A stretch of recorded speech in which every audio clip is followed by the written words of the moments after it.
Statue of liberty आप जानते हो, स्टेचू ऑफ यूनिटी जानते हो। इस स्टेचू के बारे में बताइए कि ये किस स्टेट में, कर्नाटका। स्टेचू ऑफ प्रॉस्पेरिटी किस स्टेट में है? यह बेंगलुरु में है। ये आप पिक्चर देख रहे होंगे स्टेचू ऑफ लिबर्टी और प्रॉस्पेरिटी के बारे में। और ये किसके नाम पे रखा गया, ये है कौन? तो ये इनका नाम है काम्पे गौड़ा, इनका नाम है। और इन्होंने जो स्टेट है इसको इस्टेब्लिश किया था, इसको बनाया था, तो इसीलिए ये प्रॉस्पेरिटी, स्टेचू ऑफ प्रॉस्पेरिटी बनाया गया है। इसके साथ ही कुछ और फैक्ट मैं आपको बता दूं, ये आप देख लो, ये वैसे तो मैं इस पे क्लियर नहीं दिखेगा पर आप सुन लो इसे। Statue of equality, statue of equality किसके नाम पे है? वो संत रामानुजाचार्य जी हैं। और ये कहाँ पे स्टेचू ऑफ इक्वालिटी? हैदराबाद में है। अगला जो है statue of unity. Statue of unity के बारे में आप जान लो। ये सरदार वल्लभ भाई पटेल जी का यूनिटी स्टेचू बनाया गया है और इसे कहा जाता है statue of unity. Sardar Vallabh भाई पटेल जी के नाम पे स्टेचू ऑफ यूनिटी क्यों बनाया गया है, इसके पीछे मैं बता दूं आपको। एक छोटा सा स्टोरी सुनाऊंगा आपको मैं। जब हमारा देश आज़ाद हो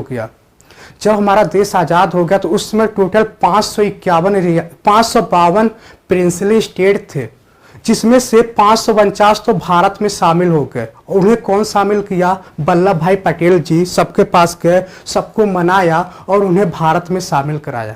लेकिन 3 स्टेट ऐसे थे वो मानने को तैयार ही नहीं थे। और वो 3 कौन थे? हैदराबाद, जूनागढ़ और जम्मू एंड कश्मीर। तो इन तीनों को भी धीरे धीरे पुलिस एक्शन, पोलो ऑपरेशन हुआ, तो पोलो ऑपरेशन के थ्रू हैदराबाद को, और जूनागढ़ में क्या हुआ? रेफरेंडम हुआ, तो इस तरीके से जूनागढ़ को भी भारत में शामिल किया गया। और लास्ट में जम्मू एंड कश्मीर को इंस्ट्रूमेंट ऑफ एक्सेशन के थ्रू भारत में शामिल किया गया।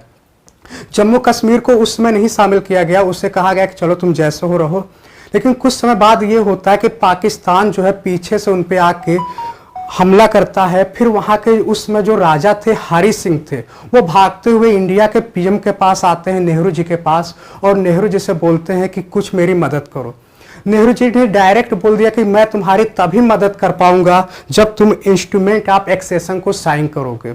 तो उस समय उन्होंने इंस्ट्रूमेंट ऑफ एक्सेशन को साइन किया। तब यहाँ से नेहरू जी ने अपने तरफ से सैनिकों को भेजा। और उस समय आप एलओसी के बारे में जानते हैं, line of control. Nehru ji की यहाँ पे एक छोटी सी गलती थी। इन्होंने क्या किया, एलओसी पे जाके, मतलब इधर से भी सैनिक थे, उधर से पाकिस्तान के सैनिक थे, और ये यूनाइटेड नेशन में चले गए। जब ये यूनाइटेड नेशन में चले गए तो वहां से बोला गया कि जो जहां पे है वहीं पे रुक जाए। और तब से ये बात वहीं पे अटकी हुई है और ये विवाद अभी तक बना हुआ है।